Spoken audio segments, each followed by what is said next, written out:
Right, I'd like to call this workshop for the West Dallas Milwaukee School Board to order. Suzanne, could you please Yes. do the roll? Yes, I will. Mr. Sikich. Present. Ms. Steele. Here. Mr. Burns. Present. Mr. Becker. Here. Mrs. Kaiser. Here. Mrs. Carr. Here. Mrs. Lee. Here. Mr. Keller. Here. President Lee. Here.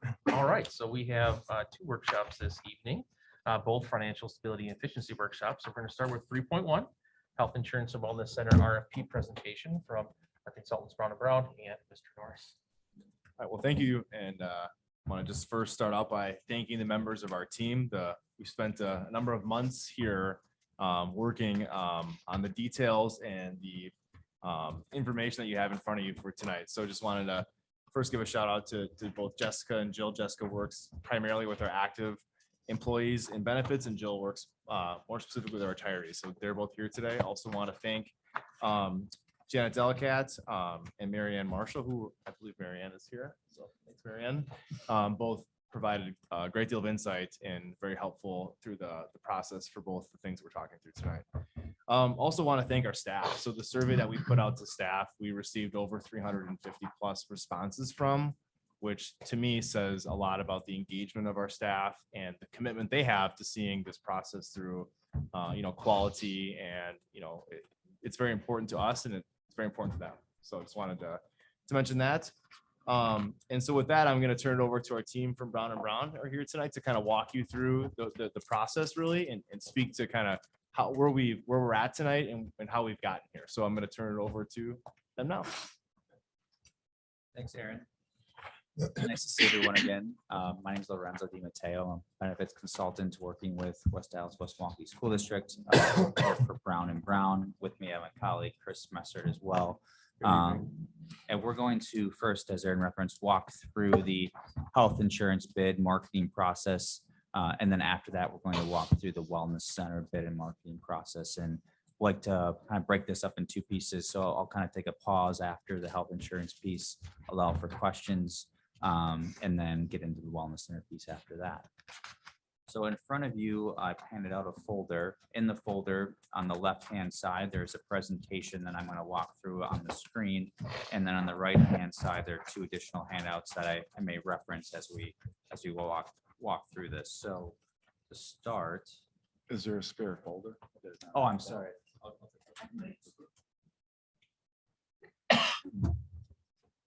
Apologize for that. Oh, it's okay.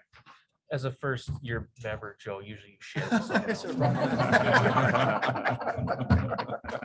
We don't do much hazing here. That's how you gotta climb up on the ladder. Yep. So just a quick recap. So health insurance bid or marketing process, the effective date of the change is January 1st of 2023. For those that aren't aware, I'm sure most of you are, WA Trust, your current insurance carrier, will no longer be in business effective January 1st, 2023. So regardless, the district is going to be required to make a change. We had decided actually to begin this bidding process prior to that announcement being made. So we were a little bit ahead of the game in terms of beginning this evaluation.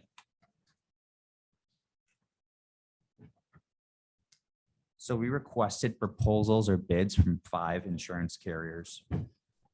Out of the 5, 3 provided a proposal. They were United Healthcare, Humana, and Network Health Plan. There are 2 that declined to provide a proposal, did not quote. The first being WPS. Their reasoning was that they did not feel their rates would be competitive with the market, so they didn't want to take the time to provide a proposal. And then the other carrier is Anthem. So Anthem, they have made a business decision, not just for West Dallas, West Milwaukee, but for a large book of their business, that they needed additional claims experience to provide a proposal, and which wouldn't be fitting for our timeline for making a decision, rolling out communications to do all that efficiently. So with that, Anthem declined to quote. As part of the bidding request, just a high-level summary, we provided a very detailed RFP, but we did ask the market to provide or to match current plan designs, meaning the deductibles, the out-of-pockets, the co-insurance, those things, as part of the proposal to match that. We also asked the market to include $750,000 in funding towards the Wellness Center Today, WEA is providing funding to cover the costs, of course, the cost for the wellness center. So we had asked the market to do the same. We also asked the market to provide second and third year renewal guarantees, meaning that after the initial effective date of 2023, that the market or that the renewals would either be guaranteed or have a maximum renewal number for both the second and third year. That, of course, would provide some stability and known potential future costs for the insurance plan moving forward. And then we also asked the market to provide funding or provide services for COBRA administration and pre-65 retiree billing. And that is being done today by, well, it's being funded by WEA for the COBRA, and they're administering the pre-65 retiree billing, which saves the administrative team a lot of time really on their end. So we asked the market to really match those key components. When reviewing the proposals, there's a number of things that we analyze. The first, not first, but a major portion being the premium. So what the actual cost is for the insurance, as well as looking at what that wellness center funding was, that also plays into the overall cost. Now, obviously, a key piece of this is implementation and communication support. So the district has been with WEA Trust for a long period of time, and any transition or any change is going to come with some member impact regardless of who the insurance carrier is. So a part of this analysis is to determine what that impact is, but another big piece of it is what assistance is the carrier going to provide the district and the team here with communicating to members to make sure that that transition goes as smooth as it possibly can. And then in addition to that, the multi-year guarantees is a component of this that I've mentioned earlier. Another major component when looking at a change in health insurance carriers is the disruption from a doctor or hospital standpoint. So each carrier has their own network contracts, and that will determine who's in and out of network. So part of this analysis is determine what that disruption may be, as well as prescription drug disruption. So understanding under each of these carriers what drugs may be impacted from a member perspective, whether that be change in tier and or just not being covered under that insurance carrier. And then wellness programming available. We know that well-being is an important part of the district's insurance plan, as well as just offering to employees and their family members, understanding the wellness programs that are available through the insurance carriers is another important piece. And then just overall district and employee customer support. So whether it's someone in the administrative team calling the insurance carrier or an employee or their family member calling, what is the support that they would be receiving for any inquiries? And as Aaron mentioned, we also conducted an employee survey that I'm going to talk through in the next slide, at least the results of that survey. And a major part of this decision process is also understanding what the employees' priorities were and how does that come into, how are we looking at our suggestion based on those priorities.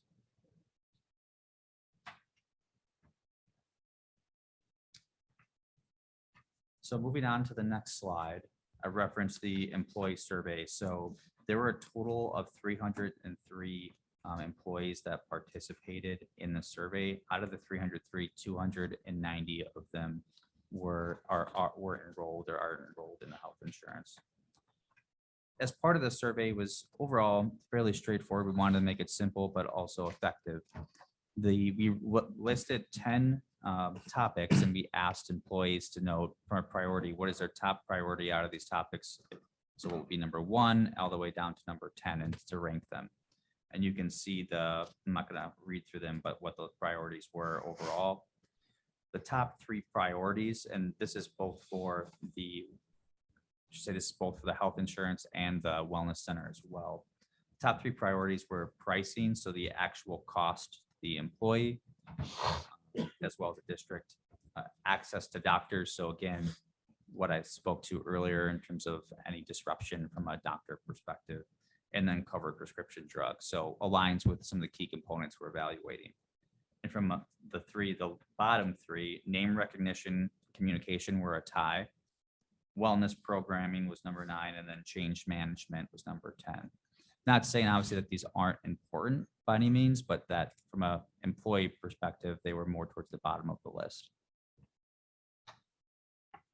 Just something to note, when you see the words wellness programming, the question wasn't tied to the clinic. It was more of like some of the different programs that the insurance offers as a part of that insurance company. So that seemed to be not something that, as Lorenzo mentioned, was a top priority for staff. Just something to note.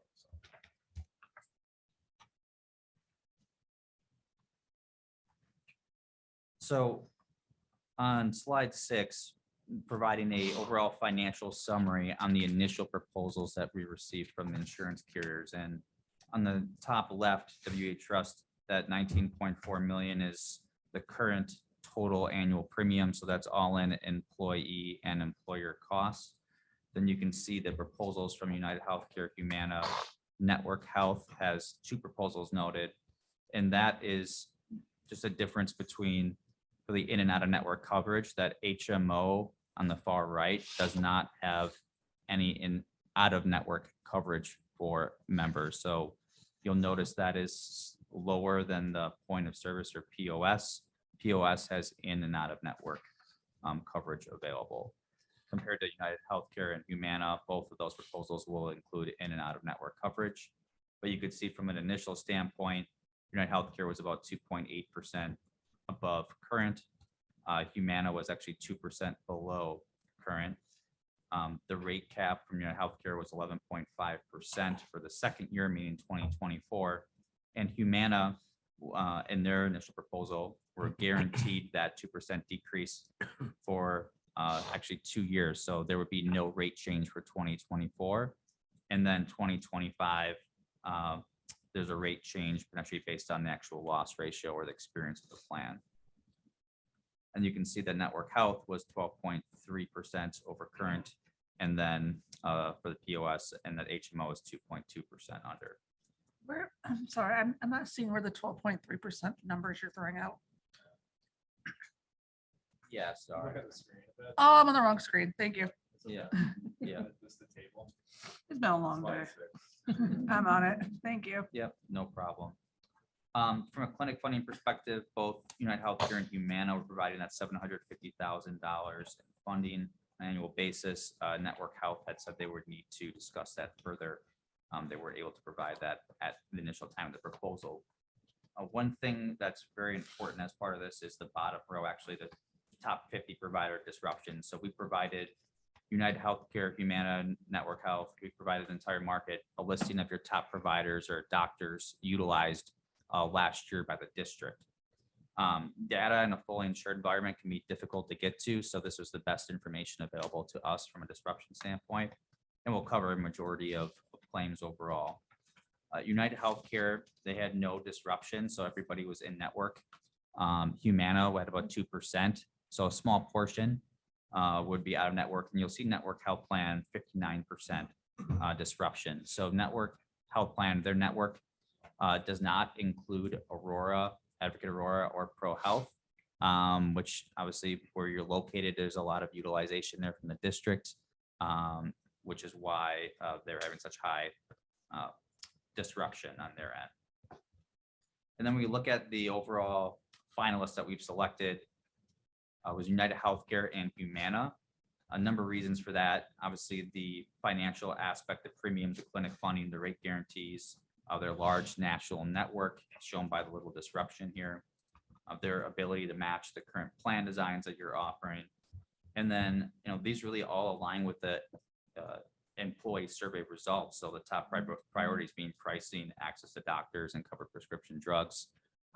That really aligns well with both the United Healthcare and Humana proposal. So what we did was we went back to United Healthcare and Humana and said, you've been selected as a finalist. You have an opportunity to revise your proposal if you want to get more aggressive with it financially. Now is your opportunity to do so for a best and final offer. We'll get into that on the next slide.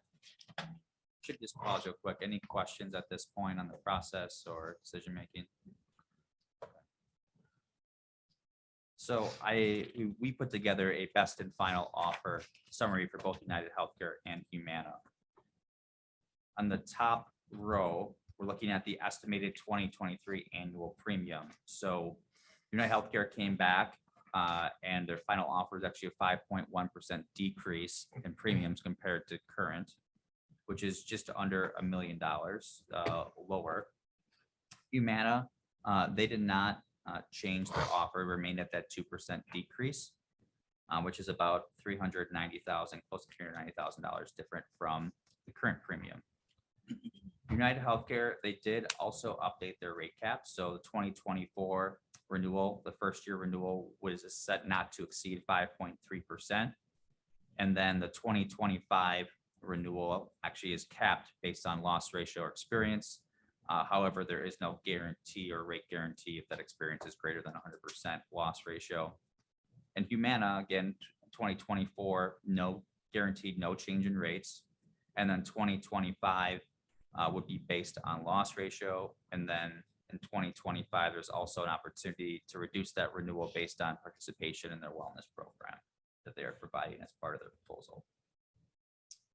And then for United Healthcare, from an additional funding perspective, they also added a $500,000 first year implementation credit. So that would be provided on their first invoice as a reduced cost to the district. And that would just be an amount to be used however the district would want or needed to help cover costs associated with implementation. So whether it be communication, any additional hours that are needed from the district in that regard.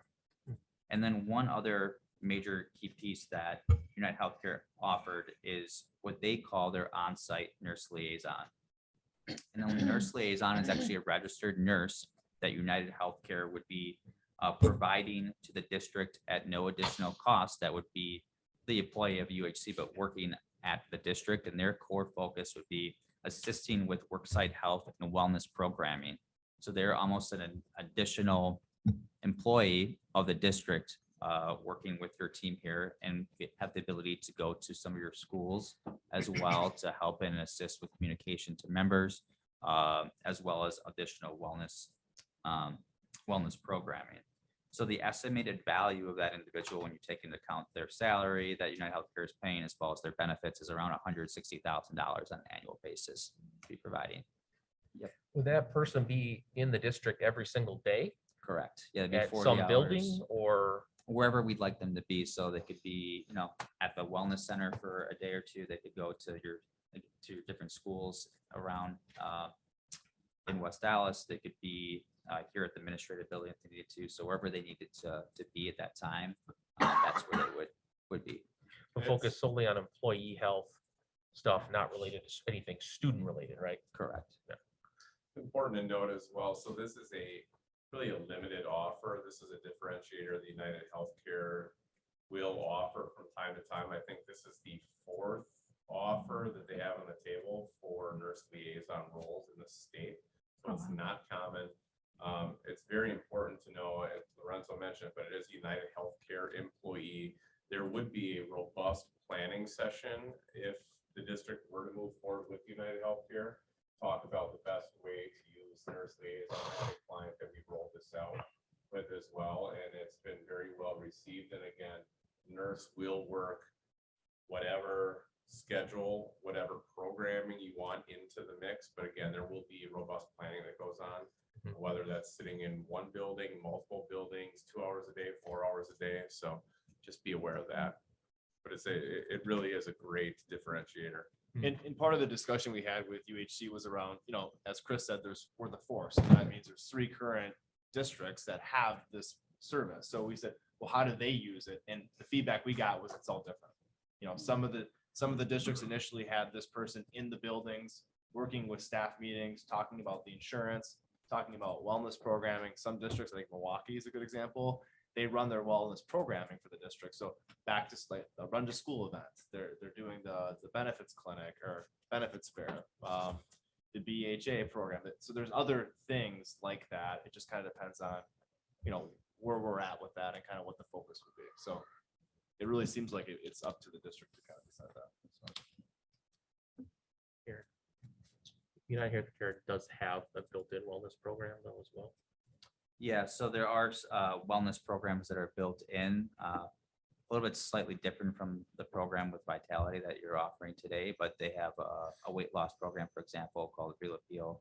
They have a Simply Engaged program. They have another program called Rally. So a little bit wide variety of programming that are in line with what we've seen in the market in terms of wellness. So something, because we were offering, like, there was an insurance benefit, right, for doing the wellness check and going through the thing. Is that something that's still gonna be involved with? Yeah, regardless of the carrier, we would still offer that. It's a premium discount that we have built in for to get staff to engage with the wellness clinic. And so it's kind of a promotion for staff. Okay. And that's part of actually just working with the wellness center vendor today, not necessarily connected with insurance, the health insurance carrier. Before you move on, can you, under rate cap? Yeah. For United Healthcare, can you re-explain 2025 renewal caps based on loss ratio? What does that mean? Can you? Yeah, so actually, put it out here. So the loss ratio is basically what does the insurance company pay out in claims compared to the premium that they receive? So Okay. they have different, we'll call it buckets of rate caps based on the loss ratio. So if your loss ratio is under 74.9% or lower, the max increase is 0. If it's 75 to 79.9%, the max increase is 2.9. If it's 80 to 84.9, the max increase is 5.9. It goes up to 95 to 99.9 is 14.9, but anything over that 100 or more is not have any kind of cap. So, and Humana is very similar offer for the 2025. Okay. So the really important part of that is what have been our loss ratios in the last year, because that's going to point to what we're going to have to pay in 2 years' time, unless changes have been made. I know we're over 90. I think generally it's been in the mid 90s, I believe, where we finished. So, you know, you haven't been over 100 between your entire population, more so in the 90 to 99.9. I mean, this renewal offer is lower than where you are today. So that's going to play into a part of it as well, because you're starting at a lower point from a loss ratio perspective. And candidly, I mean, past experience, certainly, especially in healthcare, is no indicator of future experience. Things can change fairly quickly depending on demographic enrollment, et cetera. But realistically, we'll look at the market in a few years. I mean, when with our clients, we generally recommend, if we're not looking at, if we don't see a very good aggressive renewal, right? We're looking out for your best interests. So on the third year, we're likely going to recommend, let's look at the market. And so irrespective of what the loss ratio is and what your renewal offer is, we probably go to the market. That's a conversation we'll have in a couple of years. But that's another way as well when I think about third-year offers, because of the group your size, we generally do not see 3-year guarantees. Here it's loss ratio contingent, it's not a guarantee. And so that's all part of the discussion, just to protect the district, really. Well, I was just thinking of ways that we can try and stimulate our employees to make more use of the wellness options that we have in the district to try and bring those loss ratios down. And I know in the past, we haven't had anything tied to a loss ratio, but if we go for either of these plans moving forward would.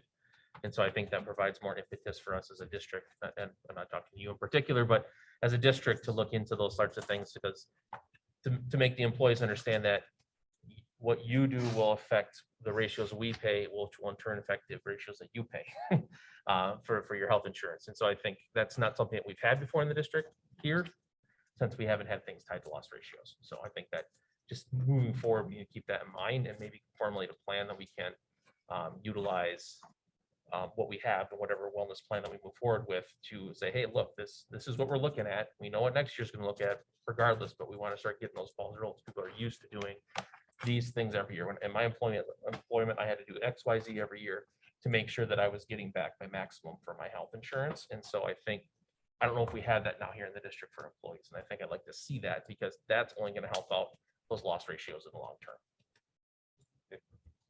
term. Just say candidly too, with United Healthcare proposal, the nurse liaison one of the roles that with the client I work on that she feels is working not only from a wellness programming, but from a chronic and a clinical program perspective that the carrier offers to help those individuals, sicker, the more chronics, engage in the programming to help move the needle down, because that's it, right? We're concerned about outcomes, improved outcomes, which should lead to improved costs to the extent it can. So I completely agree with you there. And just to kind of jump in on that too, couldn't agree more. I mean, the loss ratio dictates obviously the rate in the third year, but it also has dictated for some time, what premiums we receive and an increase annually. So I think some of the feedback that we'll talk through with the wellness clinic is how do we tie them together? If our staff and our people that work here use the wellness clinic, it should be to better their health, which should lead to less emergency room visits, right? It's the preventative care. And I think that's some of the feedback, not to get ahead, but that we've gotten back with some of our data is that currently with our is it BRA, BHA program, I always get that mixed up. BHA program staff are, they engage to receive that credit for their premiums, and then they're mandated to visit based upon the results. But beyond those visits, that's where the dip starts to occur, meaning that people engage because they're required to, but beyond that, there's not the preventative piece there. So yeah, they're really connected, but just want to hit on that a bit.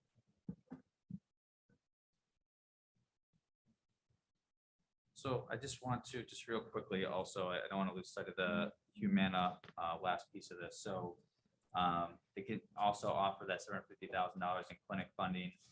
They added a $100,000 implementation guarantee or credit, kind of similar to what UHC was offering, but a little bit lower dollar amount. And then they're also providing funding for the COBRA administration. If you go in your folder, I don't have a slide here, but on the top of it, there is a 2-year comparison between United Healthcare and Humana. And the reason this is, in my mind, important is to understand, where are they looking over 2 years? Because United Healthcare has that 5.3% cap. Not saying that's what the renewal is going to be, but that's the maximum offer for the renewal in comparison to what the Humana offer is at that 2% decrease in premium over a 2-year period of time. So when you look at the actual 2-year period, if we're including the implementation credits and we're assuming that max increase for United Healthcare, you can see the total estimated cost for United Healthcare for 2 years is about 37 million, so 37.4 million. And then Humana is about 38 million or 38.1 million. So the United Healthcare offer over 2 years with a max renewal increase of 5.3% is financially coming out ahead of the Humana offer that's provided. Yes. So the $750,000 credit towards the wellness center, what is that going to be paying for? So that's going to pay for the actual administration of the wellness center, as well as the fees associated with the hours that need to be paid to the providers within the wellness center as well. Okay. As well as any additional costs that are incurred in terms of the actual clinical piece of it. So those rates are built into the actual premium that these carriers are providing. So they're basically covering the costs associated with administering. So we're getting a credit each month. We're getting, what are we getting? So to be in a reimbursement. A reimbursement. So we're submitting the cost to them and they're giving us up to $750,000 back per year. Is that how it's working? I'll speak to it today. So it's a little, I don't want to say necessarily convoluted, but the currently Everside administers your wellness center. Invoicing is done directly to the district, and then WEA reimburses based on an invoice we create based on previously agreed to terms. So it's a little, there's some nuances administratively. The $750,000 to Lorenzo's point is baked into the premiums in the future based on an assumed cost going forward of really running the wellness center to the extent, and there's further discussion that's going to happen on the wellness center if that funding needs to be reduced, i.e. if there's a new partner selected that's cheaper, those numbers will be reduced, and that likely should result in a little bit of reduced medical premium as well. but it's planning for rainy day of $750K right now to pay for the full clinic or wellness center.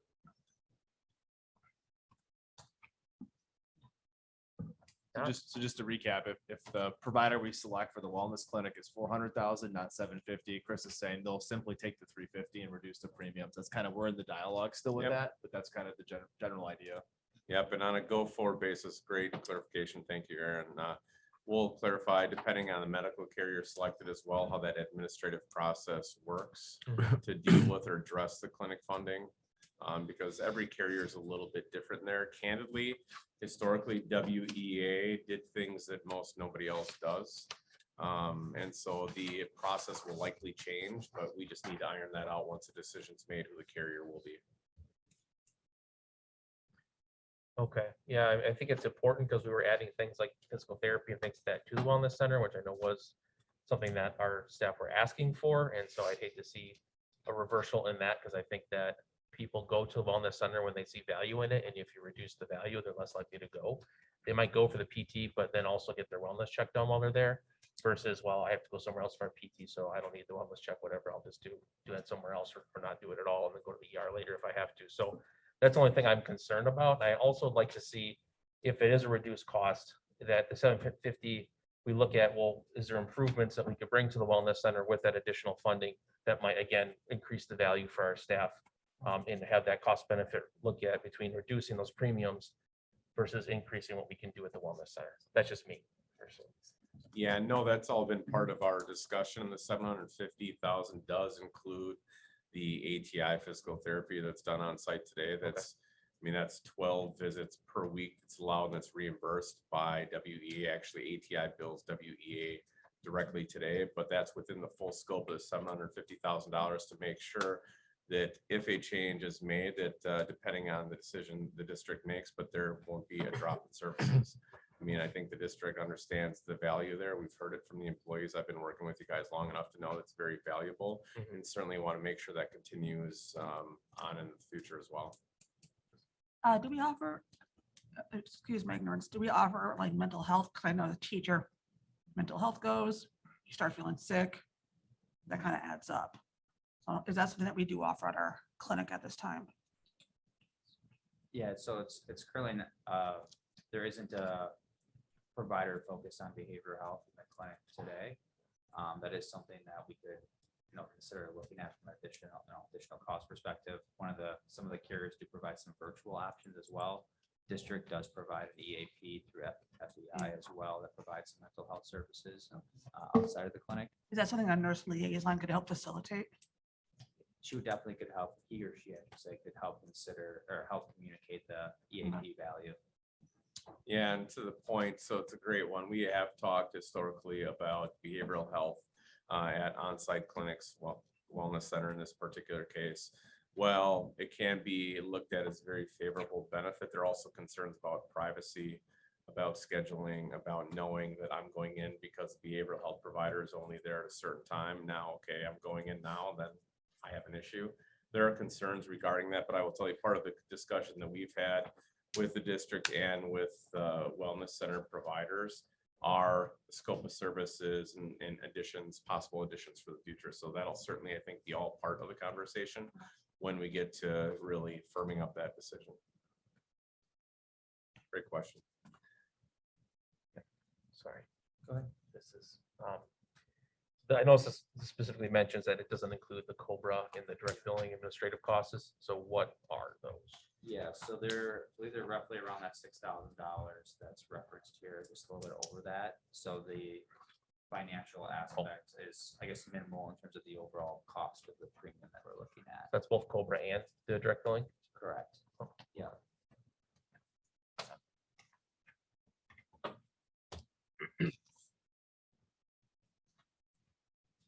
So after much discussion, collaboration with the team here at West Dallas, West Milwaukee, the recommendation from the administrative team is to move forward with United Healthcare as the health insurance carrier for January 1 of 2023.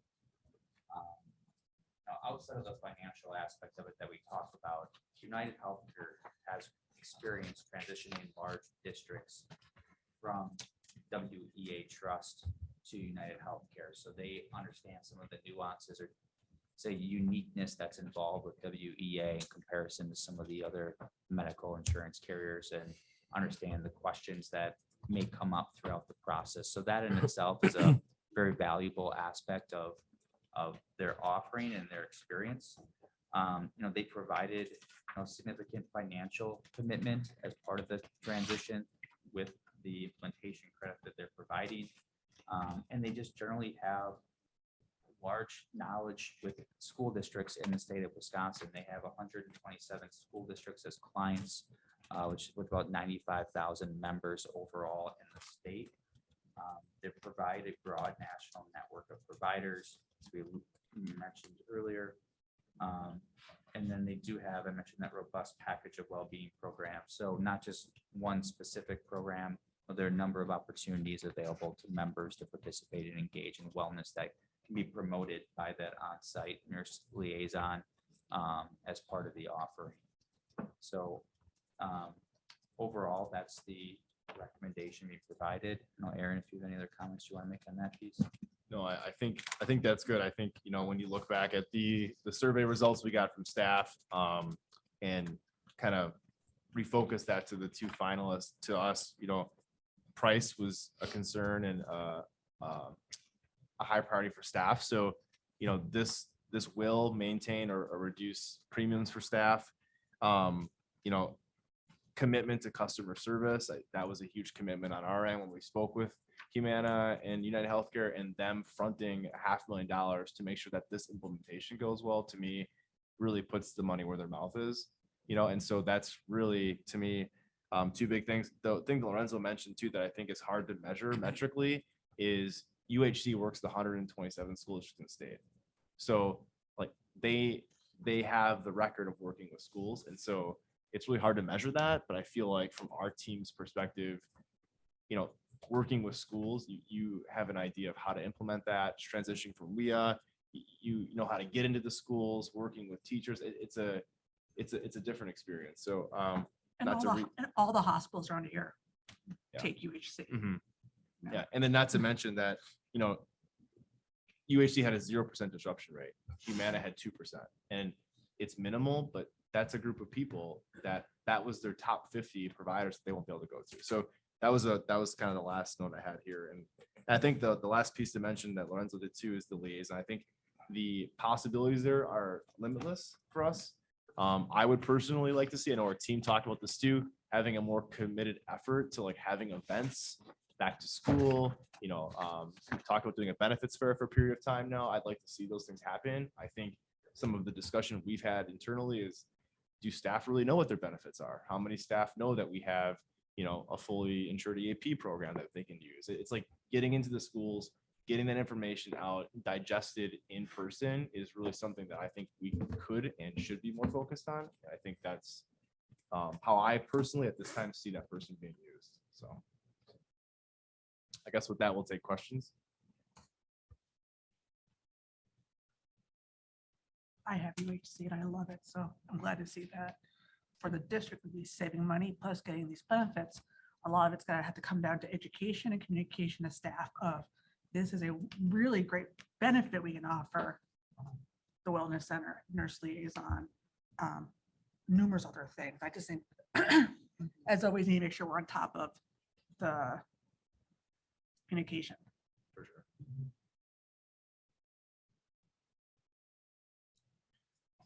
So with some of our struggles with billing and stuff like that we've had in the past, I do want to make sure that whatever one we go with, we use some of that money to ensure that everybody who needs to get, because WIA was doing a lot of the billing for some of the stuff for us. And I know it's switching over to somebody else now, but I just want to make sure that we don't lose anything in the shuffle, that work that has been done to get where we need to be. We don't have any backward steps, so that everyone is still getting the bills that they need to get, and the communication they need to have, so they know what they have and what they don't have and what's going to cost if they want to keep it. So I'm just going to say that that's not a question, I guess. So other than that, we're voting on this next Monday, right? Oh. Yeah. Random, do we know if we have, like like I carry the insurance, my husband, and my kids ride along. Do we know if this would increase the number of people who would be joining into into taking our health insurance? I'm just wondering if we would have any, see any different, if we calculate for any of that. No, so all the numbers here assume the current enrollment in terms of the number of staff and their family members on the plan. Okay. It's a little difficult to know what that impact would actually end up being in terms of an enrollment change at this point. Yeah, we, from a budget perspective, we budget for all new staff to take family insurance. Sure. So typically it doesn't happen, right? And so that's why typically at the end of the year, when there's amendments, that's one of the main reasons, right? Sure. So, but that's a good question. Maybe more people would opt to use this than we, I think the care and the benefits are likely very, very similar. So For some folks, it's even just name recognition, you know what I mean? for sure, yeah. So I don't know, Chris, not to put you on the spot, any chance you can talk through like next steps, like what we would do with working with UHC, like rolling that out at all, how that would look, sort of your perspective? Yeah, so once we would have a formal decision, right, which would take place next week, then we'd immediately reach out to them, just to let them know the decision's been made. We want to start implementation. And so typically how the process works, there would be, realistically, we're very involved with the district, with the carrier when it comes to transition or implementation. And they would really pull the team together, set up a kickoff call, and then a robust implementation plan would be laid out from really now post 1/1/23 to make sure the plan is set up. They understand all your eligibility, they understand communication needs, start working through all that blocking and tackling. And realistically, we'd have at least weekly calls probably through the end of the year. And we'd evaluate at that point whether additional calls or meetings are needed. But that's what it would be. It would be at least, I'd expect an hour lift every week on the team here at a minimum as we work through that process. But again, our team is always very supportive in the mix here with our clients when it comes to things like this.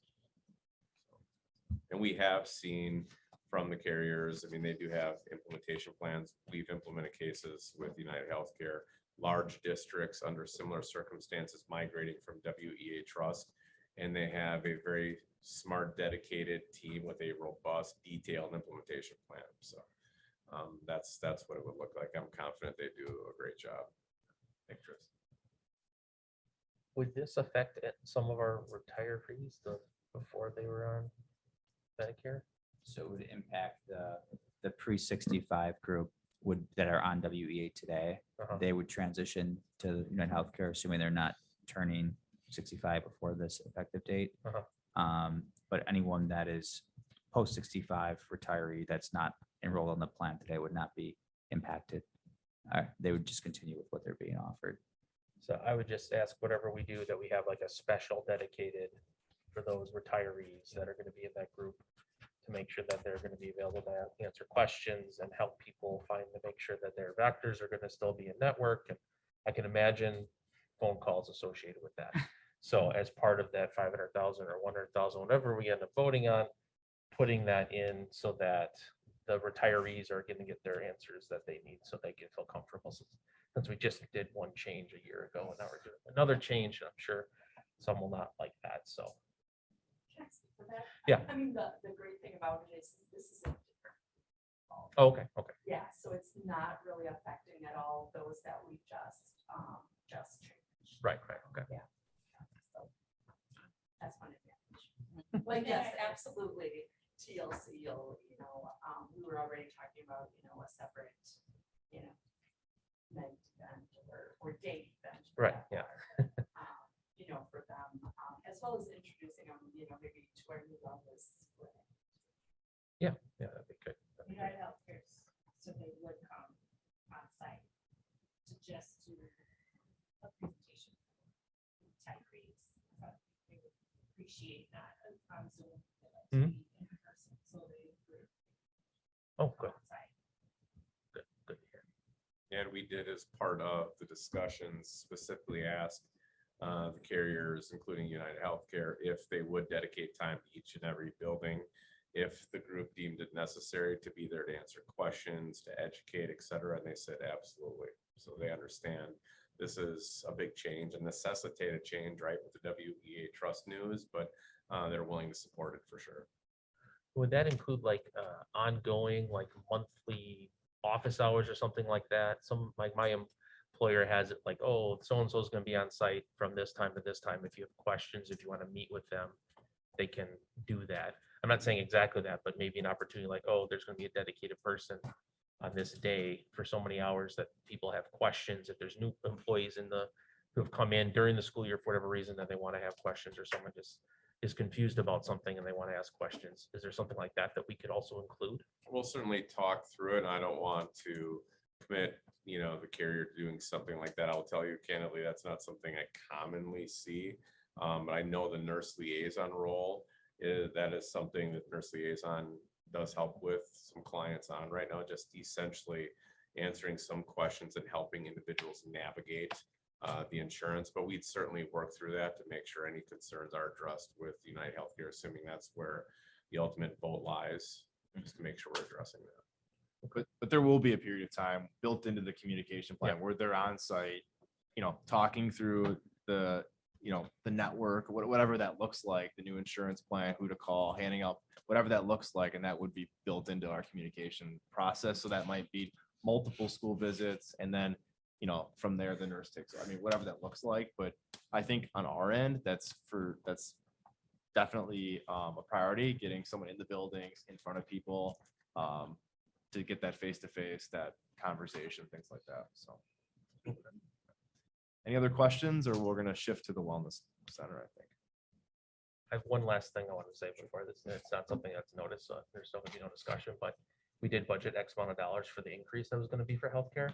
And so I hope we're thinking about what those dollars are going to be used for in the budget. You don't have to talk about it, but when we have the conversation on next Monday, it'd be interesting to kind of hear what the thoughts were for that. Thank you. So the next couple of slides, we're going to get into the Wellness Center bid overview, and it's a similar format or structure to what we just went through on the health insurance portion of the presentation.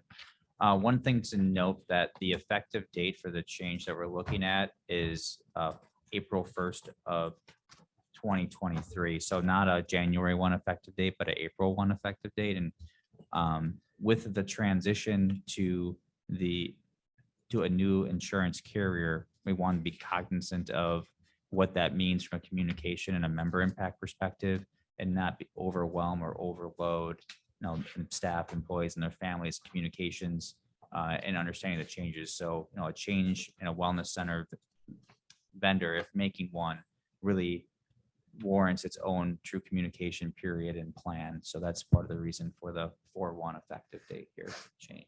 Yeah, including considering the impact of team here, as they implement and support an insurance carrier change and then a possible wellness center change. So we requested bids from 6 carriers, or vendors, you can call them as well. You may recognize some of the names here, Aurora, Ascension. Some you may not recognize, Crossover Health. Everside is the current vendor incumbent, Freighter, and Marathon Health. So Aurora, Ascension, and Freighter are what we would consider provider system-based vendors, meaning that they're hospital system-based, where Crossover Health, Everside, and Marathon Health are more independent, meaning that they're not necessarily connected to a health or a hospital system. All carriers provided a bid. We did ask that the vendors or the carriers match current services provided through the wellness center today. We asked that they match the current hours of service, which is 40 hours per week, but also wanted them to be flexible and understanding that we may want to make adjustments to those hours in the future. And then we also asked them to provide, if there were optional services available, that they provide those services or potential costs associated with those.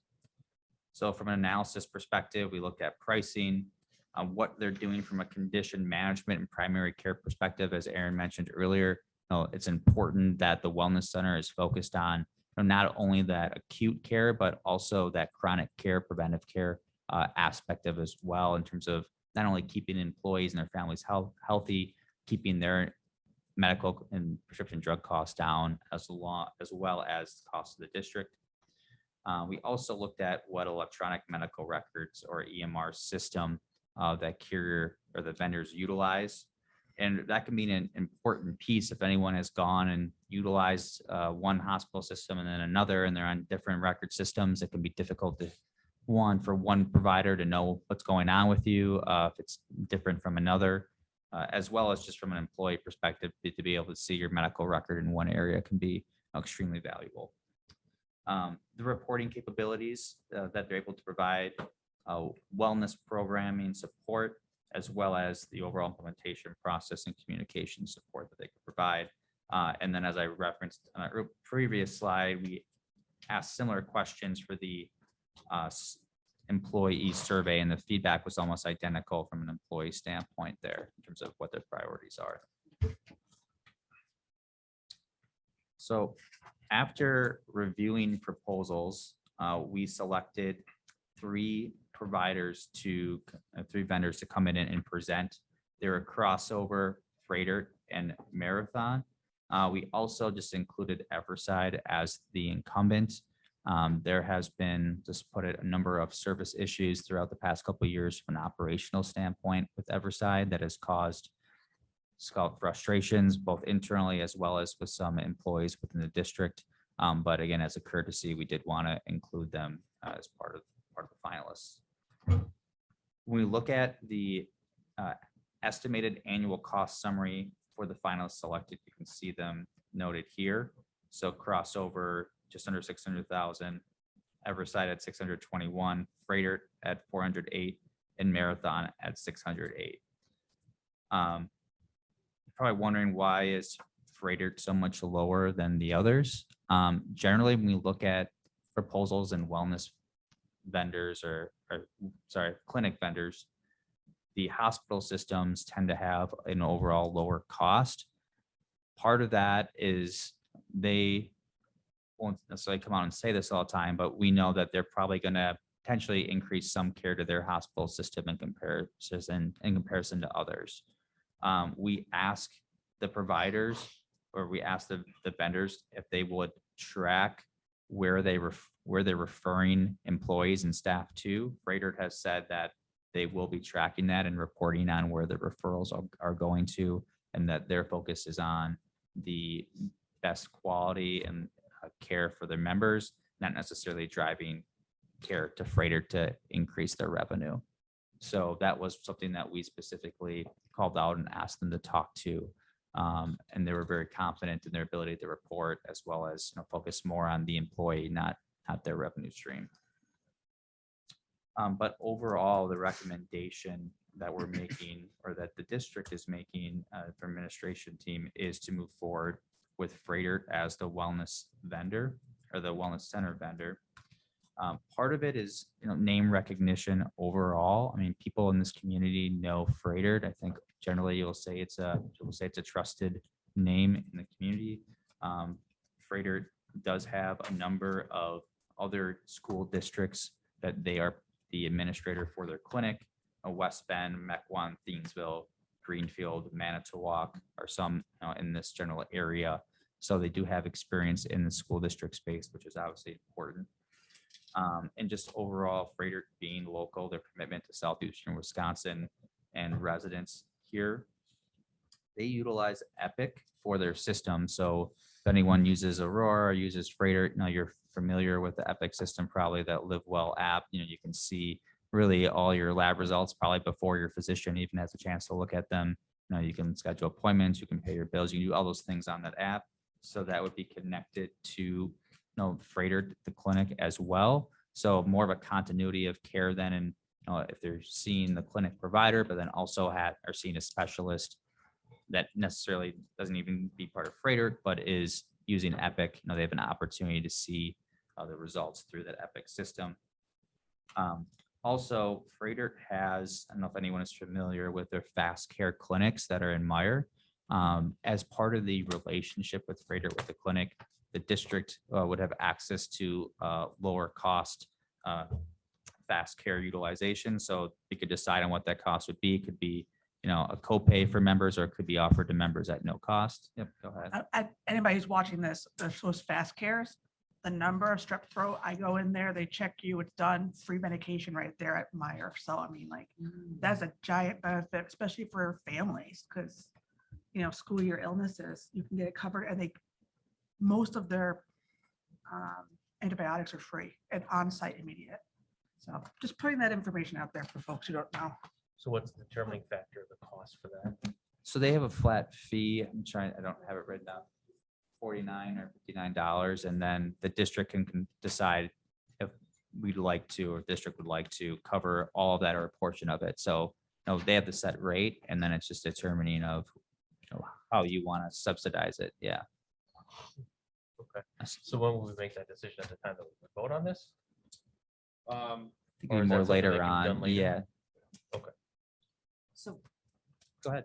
so wouldn't we be a fast care, like our clinic? Wouldn't we want, if I had a strep throat, and Yep. wouldn't I go to that clinic? Why would we be using Freighter's fast care? So- Isn't that going to be, Extended hours. it's $600? Yeah, so- I would think we would want to not have that happen. So we to may, reduce the- from a pricing standpoint, to your point, maybe it's just the clinic's no cost today, maybe it's not no cost, maybe it's a $10, $15 copay to try and drive obviously more utilization to the clinic, but to the point of access and hours, the clinic isn't open all the time, so it just provides another access point that maybe isn't available today. Yeah, I know one of the points that Freighter made to us was that a lot of the clients they've either gone to, funding it completely. I think a lot of them get some data back first about how many people have used the fast care clinics. They do an analysis of price, what it'll cost them, et cetera. But one of the things that they mentioned was that, I think, I forget her name, but she mentioned specifically, their 5-year-old sick, it's Saturday. Yep. The, Mhm. emergency room price is the emergency room price, and urgent care is 3 hours. Yep. And so having access to that is just a different, now you have access to calling 5 places instead of more, so there's some flexibility there. I do think we would look to use that somehow. But I think just having the option is better than not. So Mhm. The fast care clinics are fantastic. They're great because they're geographically spread out a bit. Because they're in Myers, a lot of them are in Myers, and it's nice, like when my kid is sick at night, you can make an appointment. Okay, so you're gonna go there in the morning, and when they open, you go right in, and you don't have to wait And you walk out the door with a prescription if you need with it. your yeah. meds. So I think it'd be a good benefit. It's something that I've used in the little bit that I've had it in those instances where you have a kid, like, I don't know what they got. And so you can go and get some things ruled out. Obviously they're super sick, you're still going to the hospital anyways, but at least you can kind of rule out, oh, it's not an ear infection. It's not strep throat. It's not whatever. And even for like some sprains and strains, stuff like that too, they can help out with that. Do I need an x-ray, or do I just need to take it easy for a couple days? And then just in terms of the comments on behavioral health, Freighter, as part of their program, does have some virtual behavioral health resources that are available at no cost. So not necessarily, going in and seeing a behavioral health professional in the clinic in person, but there are some virtual resources that are available as part of their offering. And then, as we would expect and want, they would be very engaged in development of well-being programming within the district. So if we're moving forward with United Healthcare and that nurse liaison, they would very much be so involved. We would want them to be involved with Freighter or with the clinic provider in terms of developing that well-being program. So just overall, when it comes down to, again, experience with districts, the integration, which is with the Epic, which is extremely important, the fast care, behavioral health, the name recognition, all those pieces really are the reasons why we're suggesting moving forward with Freighter for April 1st of 2023. Questions? But this is also coming forward next Monday. yeah, we really felt, just kind of tying it back to the health insurance piece again, the experience they have working with local districts.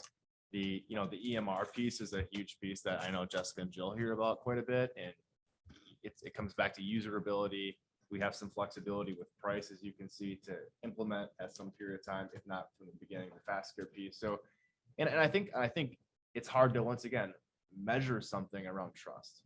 And I think currently, as I mentioned before, our employees use the wellness clinic when, in terms of a majority perspective, when they're mandated to.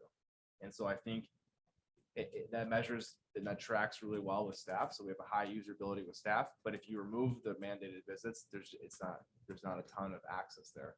And then you move into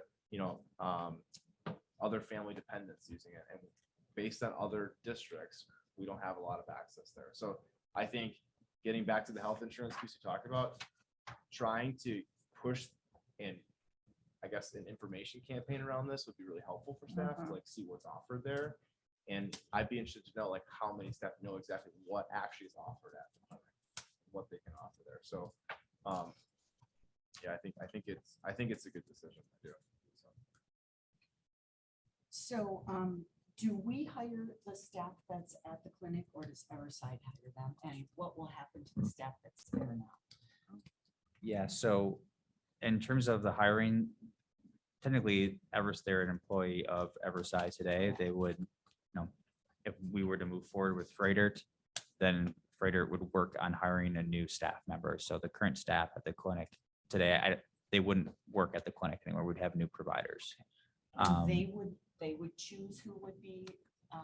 So they would work on the, let's say, resourcing or trying to find the right individuals for interviewing, but the district would be very engaged in the interviewing and final decision process. And actually the same goes for the nurse liaison as well with United Healthcare. So ultimately, we just don't want a warm body. I know hiring is difficult right now, regardless of the industry. So part of the reason as well for this 401 date is just the timing associated with needing to find a provider. So both the PA and MA that are in the clinic today, we would need to hire. It's a great question to ask, Jane, because one of the pieces that we didn't mention here today was part of the bid process was medical doctor turnover. And so what was really interesting is Freidert made it a point to say, like, if they don't have someone on site that day because they're sick, they can send anyone from the hospital right to that site that day to keep it open. And so that I hadn't considered that, and that doesn't happen often, but it's something that I think it's hard to once again put a number on that, so. So just two things. First, the current plan gave a lot of medications out for free. Are those medications all still going to be covered underneath this with Freidert? So part of the analysis process in determining the final cost was that we asked Everside to provide a claims file basically of the cost as well as the prescriptions that were being provided. We then asked the market to basically provide a reprice or analysis of what the cost would be for those same prescriptions, labs, vaccinations under them. There is some disruption from a pharmacy standpoint between Freidert and Everside in terms of what is being prescribed, or not prescribed, what's being administered. But you can see just the overall, we'll just say, cost perspective from Freidert and Everside. For example, the prescription drugs, RX listed here was about 36, almost 37,000 compared to 33,000 with Everside. Vaccinations were at a little bit lower cost, and the lab costs were higher compared to what Everside's costs are. So it's not a perfect in terms of the exact drugs are going to be prescribed that are prescribed today, but a large number of majority are. I would also say, so part of the implementation process is walking through what the scope of services looks like, including some of the other provider opportunities we talked about, and then drugs, vaccinations, things like that. So we'll talk through all of that during implementation. And those are the types of details we get into. Okay, I see a $15,000 setup cost fee. Is some of that involved in doing that crosswalk, or to determine what's actually going to be put into the service, or what is that setup fee for? Do you know? that's their annual expected cost. I mean, part of it maybe for the recruitment process that they need to go through to hire someone. And not uncommon to see implementation or first year setup fee costs. I know, I mean, see, Everside is your incumbent today, so there's no initial fee there for that piece. I think that was there was a price for each provider beyond Everside in terms of set costs. Sure. Okay. That's just a one time. Correct. First year.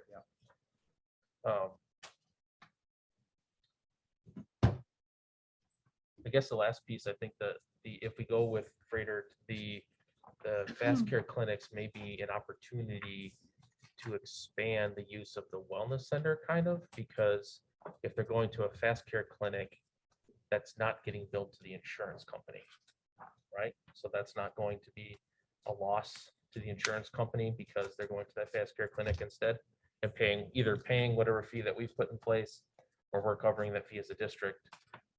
But I mean, essentially, it's kind of an expansion. It's part of the reason people may not use the wellness centers because it's not geographically useful for them as opposed to other places. By making use of or using fast care clinics, it expands that geographic distribution, maybe more people would use them, especially when you want it on the weekend or after hours.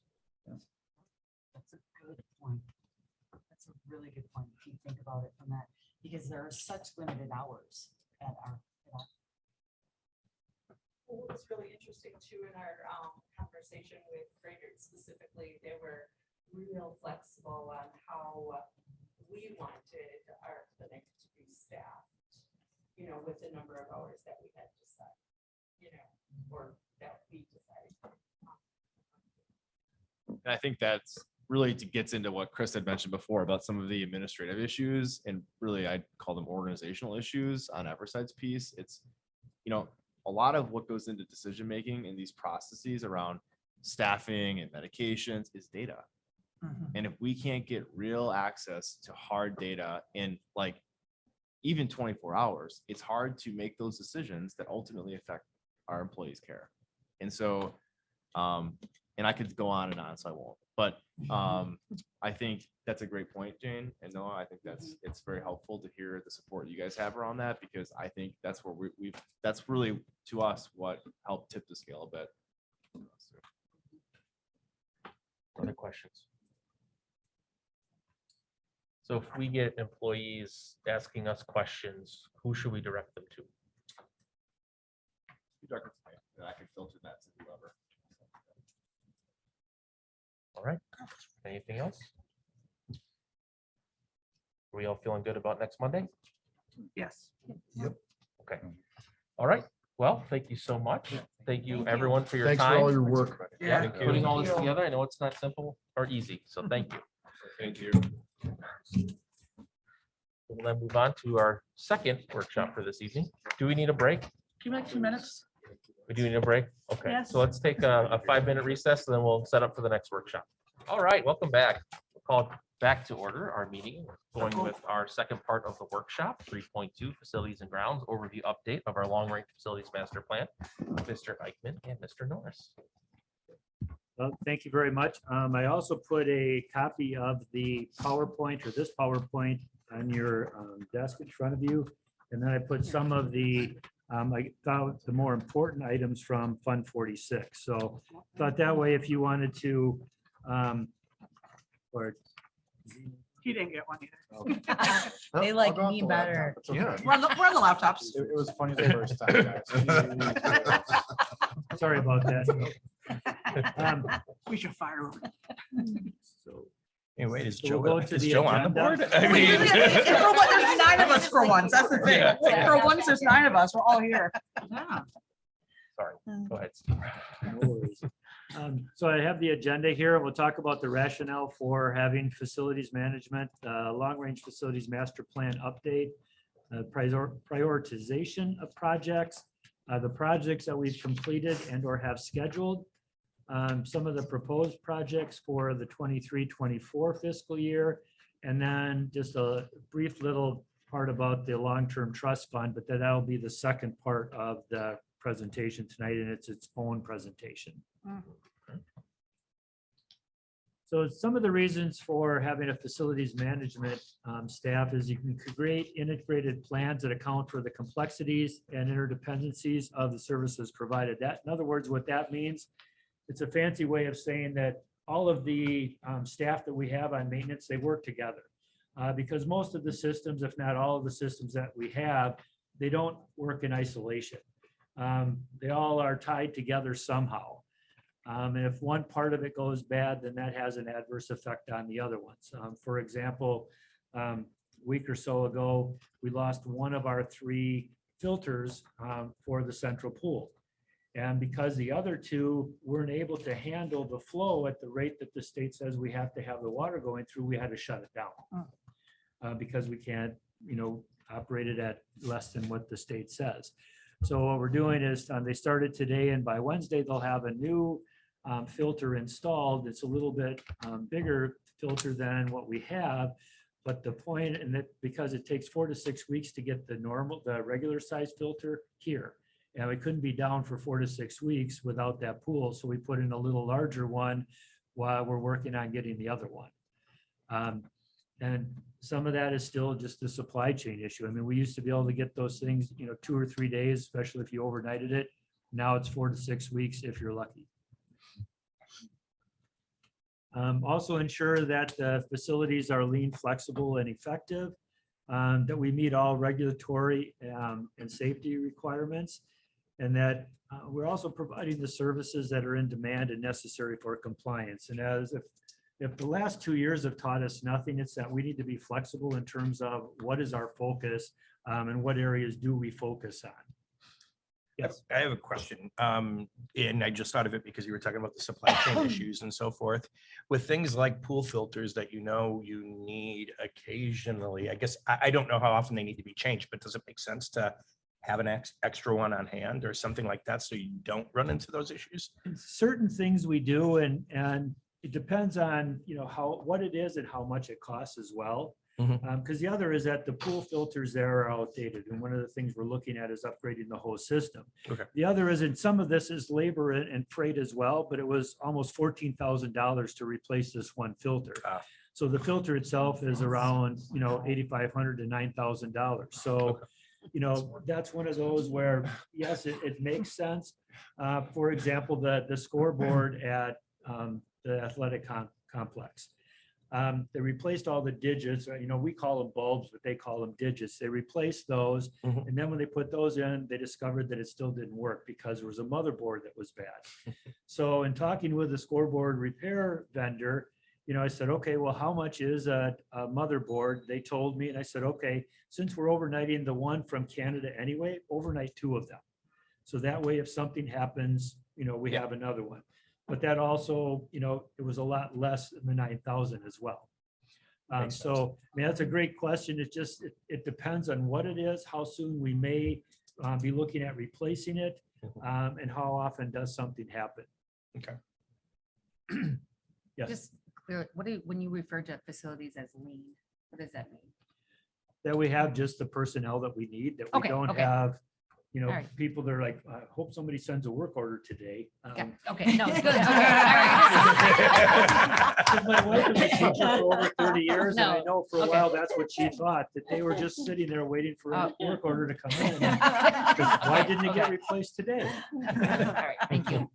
Mhm. I think what's another point to make there is, we talked about, Steve and I've been working through like the vacancies and having schools consolidated, some of the decisions that we'll be talking through, the coming weeks, but, when something does come open, reevaluating that here to see like, in the future, is that going to be neat, things like that. So I, having an eye on that, that's part of, the savings we talked about with consolidating schools. So, yeah. And then the last point is, it enables efficient, execution of core functions. And what that really means is that, we have an electrician on staff. If we have a plumber, if we have a mechanic, then we don't have to call a contractor, and we're at the mercy of when they can free up somebody to send them. In the past, 2-3 years ago, not so much of an issue. Nowadays, we had one project earlier this year that we needed to get revised because we were changing the scope of it. Well, they had the vendor it took them 6.5 weeks to get back to us with a revised proposal because they didn't have enough staff to work on doing that. And that was just for the revision to a proposal they had already provided us.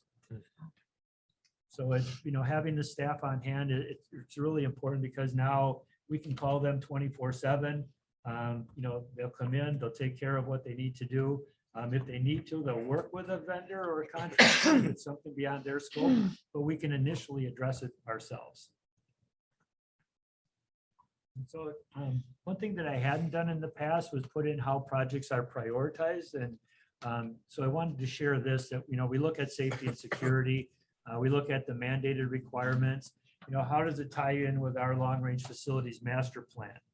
And then look at the scheduled replacement of a project. Then at the asset condition, the annual reoccurring costs, and the asset longevity.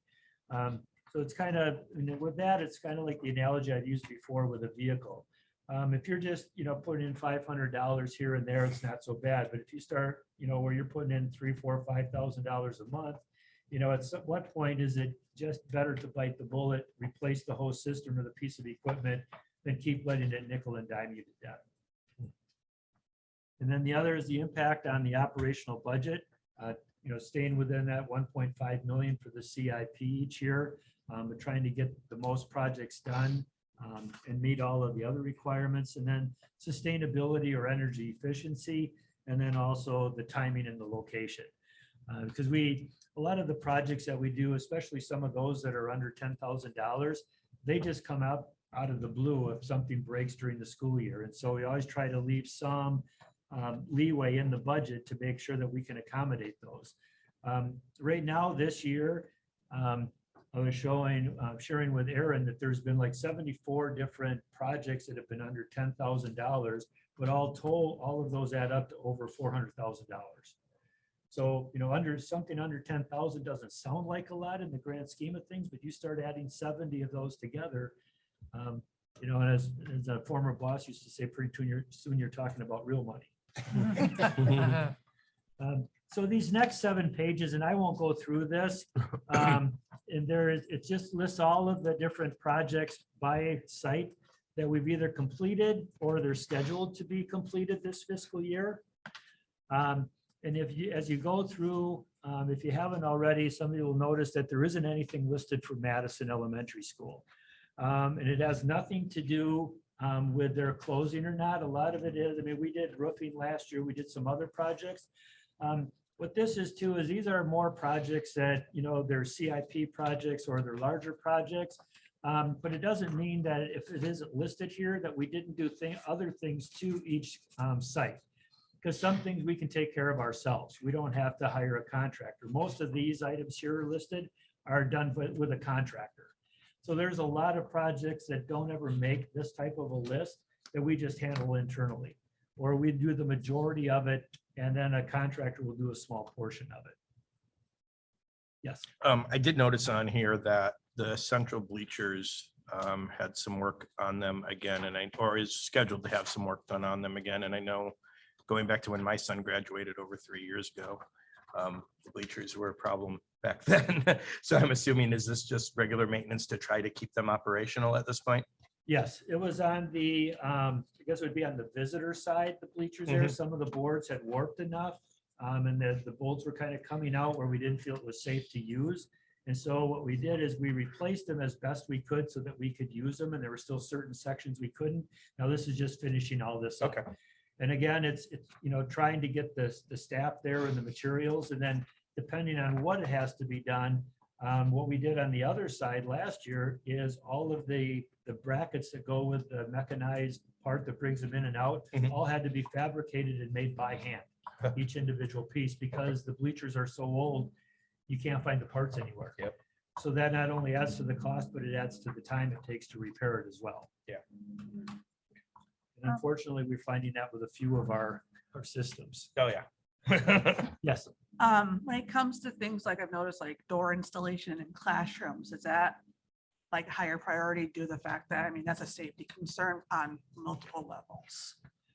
Yeah, some of it is, the door is just such shape that we need to replace it. Some of it is taking, you know, a building may have a request where they have 2 classrooms that are adjacent, but the only way in is a traditional way from the hallway. So we may put in a double door in between the classrooms as well. And so even though we're not, you know, we can't do that for every single classroom, but at some places it just makes sense to do that. And then we're doing that as well. And when it comes to things like a gate installation in a few places, I know this is in a couple places, another safety issue, is that like, is it similar to like the Mitchell gates where they open and let the cars through for action? Or is it more like if I see gate installation and I see playground, I get worried about safety? Yeah, no, it's more for access to parking lots. Okay. In different areas like that. Okay. Because we just want to make sure that, you know, because what's happening now, for example, at 9333 West Lincoln.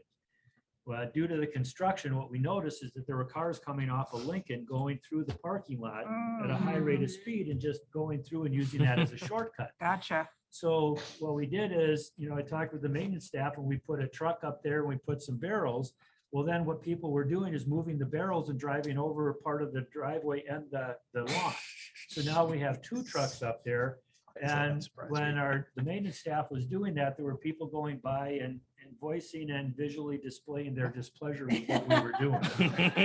But, you know, I talked with the maintenance staff and I said, you know, we need to do that because I'm, you know, concerned for their safety. Yeah. The other is my responsibility is making sure that I protect the district's assets. Mhm. Well, you know that if somebody went through there and something happened, they're going to be looking to sue us. Mm-hmm. And so we put, and that's why if you go, you know, you can't That's go for by there, fall. but that's why the trucks are there to block access to that.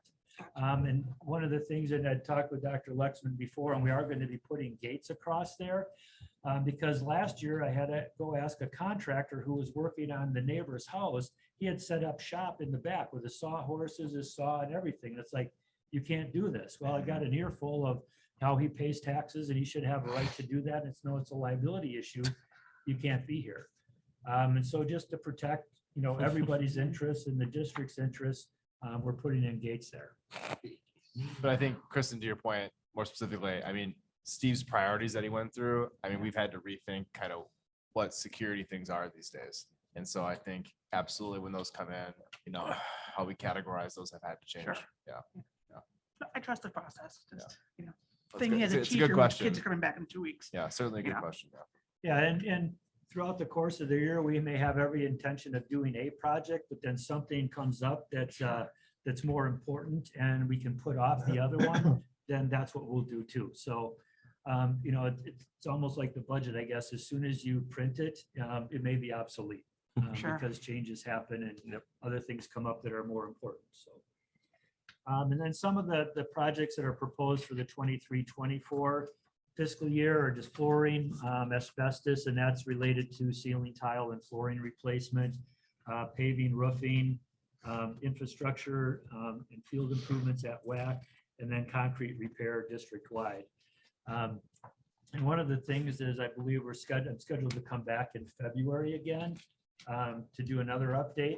And so what you'll have is an update to those 7 pages of the projects that are, you know, scheduled for fall or spring or winter. But then also a more detailed list of some of the projects that we're looking at for the summer or for fiscal year 23-24, because we have to start planning for those projects in January or February to get contractors lined up, because every school district in the state is trying to get the same kind of work done in those same 2 or 3 months. Oh, Jeff, go ahead, Jeff. Sorry. Yep. Not a big question, but it's confusing me. Out at Hale, at the athletic field, Yeah, the new water hydrant, I mean, it's not a replacement. They put one where there wasn't one before. no, they call it a water hydrant, but really what it is it's a pump where you can hook up a hose. Oh, Because it was one that was already existing and they use it to fill up the water for the steeplechase. yeah. And we noticed that the water rate or pressure was real low. So we did some scoping and we found out it was broken. So we just replaced it. And then we put it in a new place that's easier to use to fill the water for the steeplechase. Thank you. But for whatever reason, they call it a water What a minute hydrant. And detail. Because first when they said that, I figured the red, or That's yellow the hydrant. first thing that's- came in my mind. And so when I said, yeah, you got to send me the picture. When he did, it's just a regular spigot with the on and off. Poor dogs are I just Oh, want. yeah, go ahead, Jan. Yeah. So I just love that we have a Gaga ball pit at Hoover. I just want to know ballpark figure, how much was that? I think every playground should have one. I think it'd be great. My school uses project gym based. mats. Well, it was a little less than what it would have been normally. And the reason I say that is that the PTA purchased the metal framing in that for it. Oh, okay. And then our maintenance staff purchased, we found out what size, and type of wood that we needed. They purchased all that. Then they placed it together up in the unused part of 9333 to make sure everything worked. And then our fabricator fabricated a door that would go into that as well, because it didn't come with a door. And I think the company, they wanted like $1,400 or $1,500 to make a door. And he did it for a lot less. And it's probably, in my opinion, better designed and more sturdy than what we would have bought. Can I just add one thing to that? We also did last year when Do you want the mic? when our physical education teachers at the elementary level don't necessarily do an adoption because they don't have like a core text or whatever. So last year I worked with the curricular lead for FIAD and they really just wanted a refresh of a bunch of equipment. So a couple of schools ended up ordering the Gaga pits. So it was sort of wide open and they could order what they felt like they needed. And so it depended on what they were working on at the school level, whether or not every school got one. Got it. Yeah, and in this particular case, the teacher contacted me and asked if that's something that we could help them with.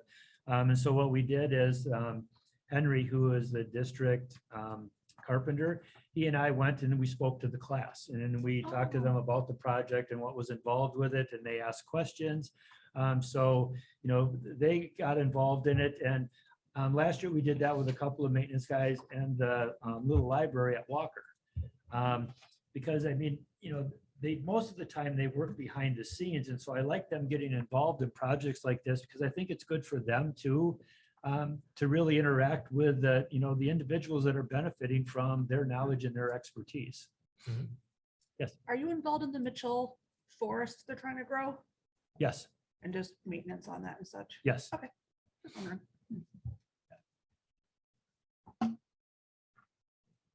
So then the Fund 46 overview, create a revised 10-year CIP for Fund 46. And then a lot of these other items I'll go through when I do that presentation as well. And then just any other questions or comments related to that. Questions? Or comments? Just thanks for all the updates, Wow, it's just astounding what you Yeah. accomplish. especially on the budget that you have. I just can't get over it. And just to highlight again, so Steve mentioned it, the scoreboard is working at Hale.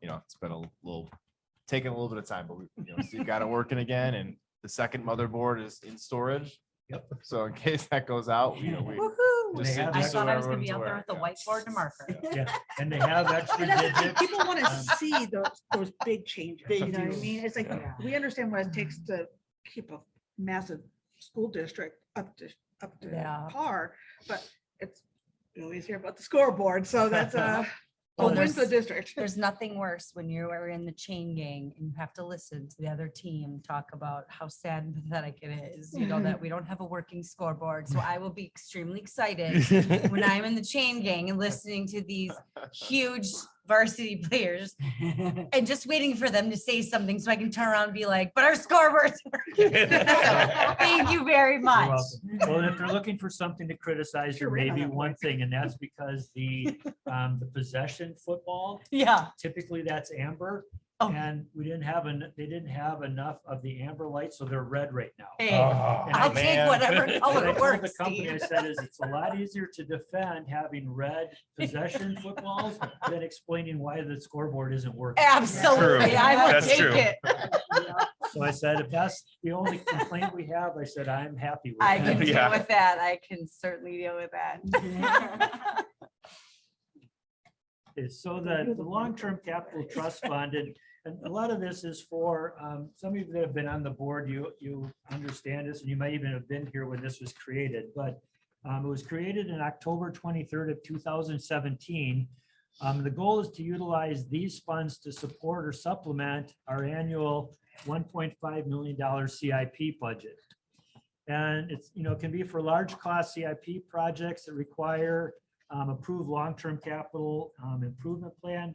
And then also the plan must be for a minimum of 10 years. And that's a DPI requirement that it has to be for that long. And then the funds can only be used for the purposes that are identified in the long-range plan. And the initial plan was approved really with one specific goal in mind, and that was the replacement of the soccer and the football fields at WAC. So some of the limitations with Fund 46 is that the funds may only be accessed 5 years after the establishment of the trust fund. And so with us, that's October 24th of 2022. And as you probably are aware, the timing doesn't match with the work being done on the football and the soccer field and when we can access these funds. So knowing this back 6 or 8 months ago, I talked to the contractors then about this. And what I did is I explained everything to them, met with the presidents of the contractors.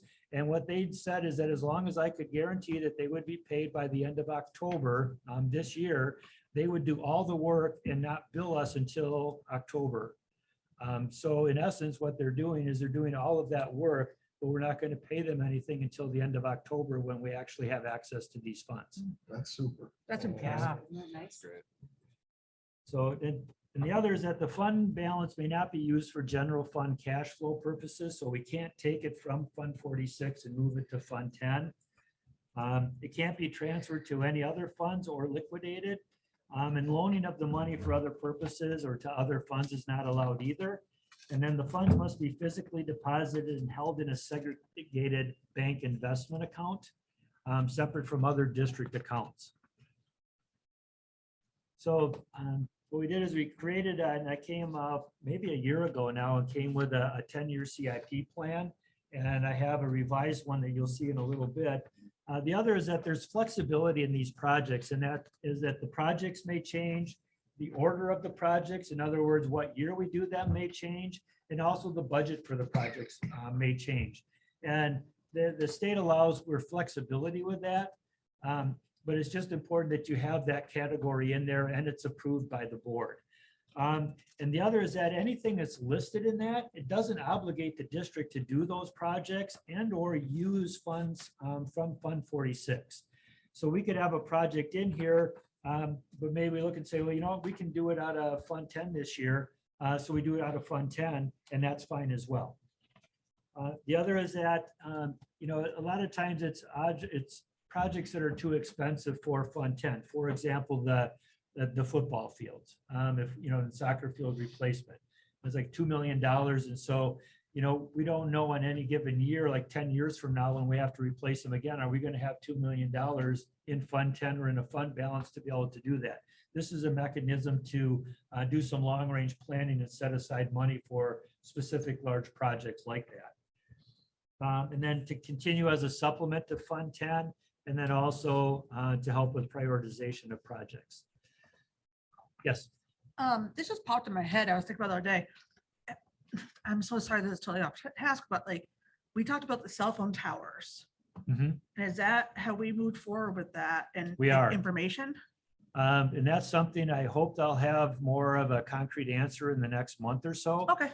This entire time since I brought it to you, I've been dealing with our attorney and their attorneys. Oh. Working on going back and forth of what's acceptable and what isn't. And they're saying, no, this is a line in the sand. And I'm saying, well, this is too, So we both have a line. What can we do to move those mutual lines? And so. I was um, just thinking with revenues and doing funding. and Yeah, stuff, so it's not lost and we still are working on. I just got something from AT&T, from their legal counsel, the middle of last week. I just haven't had a chance to look at that and see, how that moves us that, or where it moves us that much closer. Thank you. Yeah, and I was totally off topic, but then also I got you here, so I might as well ask. Oh, that's great, great memory. And then, like I said, prioritization of projects. So then the next steps is the board would approve the updated long-term capital improvement plan, which is attachment A that we'll see in a little bit. And then passage of a resolution to align the long-term plan to the Fund 46 Trust Fund. And that's something that, if you're willing to, we'd look at the next board meeting. That's something that we would do. And I just want to jump in Whatever you want. want to jump in and say, I think it's important for the board in a workshop to kind of see how all the projects from different, all kind of align together. And so I think I really appreciate Steve going into some detail tonight, because I think it's helpful for you to see like the long-term plan, but also the short-term, like what we expect to get done this year. And this is all subject to change. And so obviously we'll come back in the spring with a kind of, here's what's happened since we last met. But I think it's kind of important to see kind of where we're going, but also kind of what we're doing, so. And so this is attachment A that the previous slide just referred to. And you can see it goes out for 10 years. And at the bottom of this slide, you have it says estimated totals, but it's the totals for each of those columns. What I mean by estimated is that things may change here and there throughout those 10 years. But that is the proposed projects and the dollar amounts right now for each of those projects. Yes. Two questions. The building renovation, demolition, et cetera, is that for a specific project that we have in mind? It would be could be used for one of the 3 buildings that we've identified for consolidation. That's kind of a placeholder. I mean, I don't know if we're going to, that hasn't been decided yet, if we're going to demo it, but that's one of those things that, it's better, in my opinion, to put it in here. For sure. Than when it happens, say, well, let's try and get it out of Fund 10 and nobody really planned for it. Just earmarking dollars somewhere for something if should the board decide. Oh, that makes sense. That could work for renovations as well. Yep. For administrative offices. The lighting replacement for the athletic complex, is that football, baseball, all of the above? All of the above. It'd be for the entire complex to go from what we have to LED lighting. Okay, So you don't need a great. floodlight. And this is just kind of a side question, but related to that, because I see money earmarked for the athletic complex improvements. Has there been any thought or discussion about some kind of small concession area near the baseball fields? Yes. Because right now we have something by football, but that isn't really helpful for baseball, softball, et cetera. Yeah, earlier in the spring, I met with a representative from Keeper Goals, I believe it was. Mhm. And one of the things we talked about in that area where you're talking, there's a paved area there. Yeah. There's also a transformer. Mhm. Well, in between the first 2 fields, there's a big grassy area. So what I talked with them about is getting like a 16 by 16, 4-pole structure with a roof on it. And then what we do is we'd run electric out there as well. And so we could set up tables and some, small equipment, like maybe a little popcorn maker or something like that. Have some coolers, and then we could do just what you said. Awesome. That's great. Yes. I see we're spending a lot of money on the WAC, but I would like to see some funds earmarked to things like air conditioning in some of our buildings. When we looked at the cost for that, when we were looking at ESSER funds, some of those building costs were in the similar range to doing some of this like lighting replacement and things like that. So I would like to see some of that working into our long-term facility plans. I think that is not a want anymore. I really think that is a need for our staff and our students to be able to learn when it's 90 degrees outside and 105 degrees inside, when 100% humidity. I think that it's a critical thing. I mean, it might be a referendum question, but I would like it, even if we could do look at all of our buildings and see like, is there one or two that we could work into this long-term facilities plan? I think it'd be great, even if we could get something done. Okay. Great point. Are there any other questions about this attachment? And then what I did is I showed for the 22-23 fiscal year, the beginning fiscal year balance, what we anticipate will be transferred in this current fiscal year. And then what we're estimating, if there were, and this assumes that there's no expenditure. So this is just showing you how the amount in there would build each year.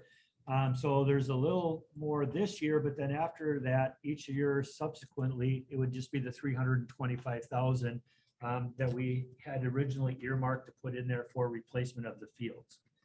And so you can see that when you get to the 2031-32 school year, there'd be a little over $14 million in there if we didn't, use it, any of this money for anything. We currently have the 9.6. Is that That is correct. Yes. Yeah, in Fund 46? that's correct. Oh, wow. Yeah. Okay. The difference in the allocation per year is the 1.3 million next year, separate from the 325 annual, is from ESSER funding. So the Okay. reason why it's so high, Kristen, to your Mhm. question, Yeah. is because at a previous board meeting, there was discussion about allocating $5 million to Fund 46. Yeah. Essentially, that's spread out over 2 years, 3.7-ish last year, Mhm. and the rest this year, because ESSER it's not allowable to Mhm. transfer. So we have to have allowable expenses. So essentially reducing Fund 10 expenses, increasing Fund 10 revenues, transferring Fund 10 revenues to Fund 46.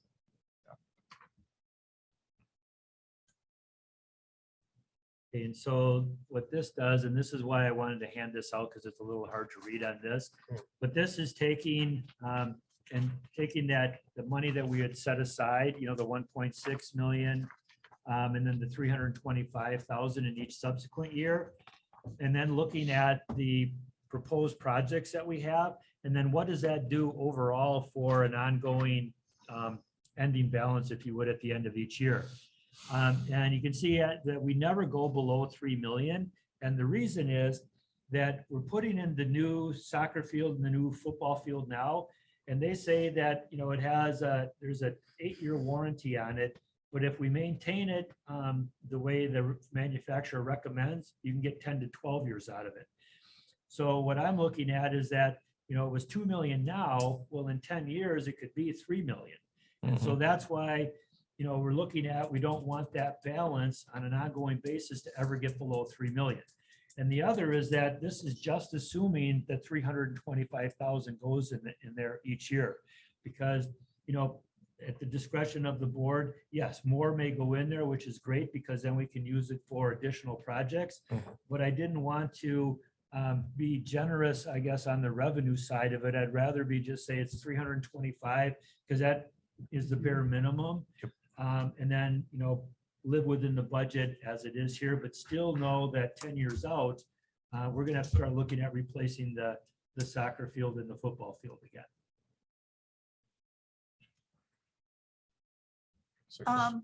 Something that came up a lot during the referendum, and I'm not sure how we address it, is, we have all these capital improvement costs that we need to address. I'm just wondering, what kind of headway do we make on that? And then communicate out that we were making headway on certain things. Like, during the referendum, we would say like, oh, there's this much money that's going into, or needs that we have, and it's beyond our budget. But how much are we really denting into it? Does that make sense?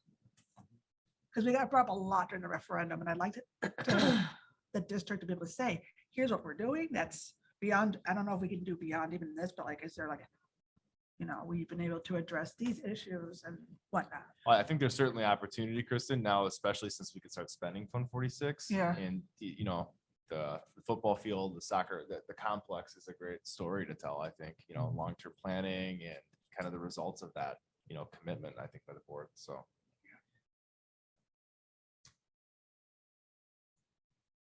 That's just questions. One other thing too is, if I hadn't mentioned before with the soccer and the football field replacement, we're looking at, getting as much use from those fields as we can. And so the soccer field, there's actually, you have to really look for it, but there's lines there that are designated so you could actually play football on that field as well. And then also on the football field, there'll be lines on there, and they'll be more subtle, but you can use that as a soccer field as well. And I believe the soccer field right now is, I believe it's 110 feet wide. The length will be the same with this one, but on the football field, it'll be 90 feet wide. So whatever it is, it's only like 20 feet different in width, but it still meets all WIA standards. So I worked with the athletic department on that, so that we can have, WIA games on both fields, and it would be legal. And then the other is that, we can have either more tournaments, or we could have bigger tournaments, because we wouldn't have to just, stack them up one after another on one field. We could actually use 2 fields now. So, yes. Have we ever, this is the nerd in me, have we ever thought of using the athletic complex to, like, Drum Corps International just finished their season this weekend, but currently the Midwestern tour only goes to like Wausau and Whitewater, but there's nothing down here in the southeastern Wisconsin, which would give us revenue in the summers. I'm just wondering if that's an option.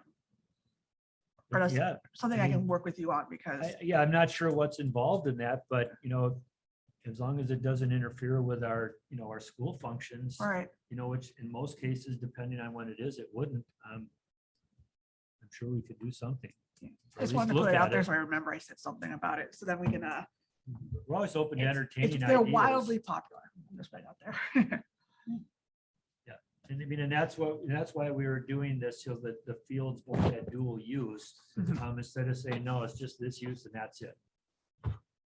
Yeah, I think if we can get more tournaments in there too and stuff like that, that brings in revenue locally and it brings in people to our district to see it. So I think that's a good thing once we get the fields up and running again. So, because it is a big cost, obviously, for something. It's needed to be done. It has to be done for safety purposes and everything. But the more use that we can get out of that, as long as it's not going to reduce the longevity of the fields that we put in, I think it's just a benefit. It showcases the district, showcases, the WAC, and we can bring in local revenue, right? People travel to the cities that these things are at. Yeah, and the soccer field now too, if you remember, will have a pad on it, and it didn't before. The football field did, but the soccer field did not, and now it will. And in that padding, there's also drainage. Okay. So whenever it rains, and I forget the exact amount per hour, but it can handle quite a bit of rain and still, not be slushy or squishy. Other questions? Any comments? All right. Thank you very much. Really appreciate putting all this together. It's very interesting. People are super invested in this stuff. So it's obviously high in the priority for the district for, keeping things going and seeing how we're going to deal with things moving forward with 3 buildings closing in this week. So thank you so much. Appreciate it. Steve, I just want to thank you. You've been such a great addition to our district in the time you've been there. It's been Thank you. tremendous. Thank you for everything. Thank you. Well, I like sharing this. I mean, it's not exciting for a lot of people. It is for me. No, I like this. Gotta act My wife is- here. Tuck pointing, yes. Yeah.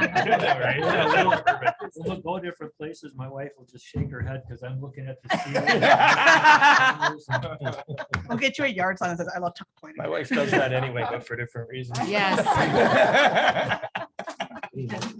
Motion to adjourn? Motion to Second. adjourn. Second? All right. All right. All those in favor? Aye. Opposed? We are adjourned. Thank you, everyone.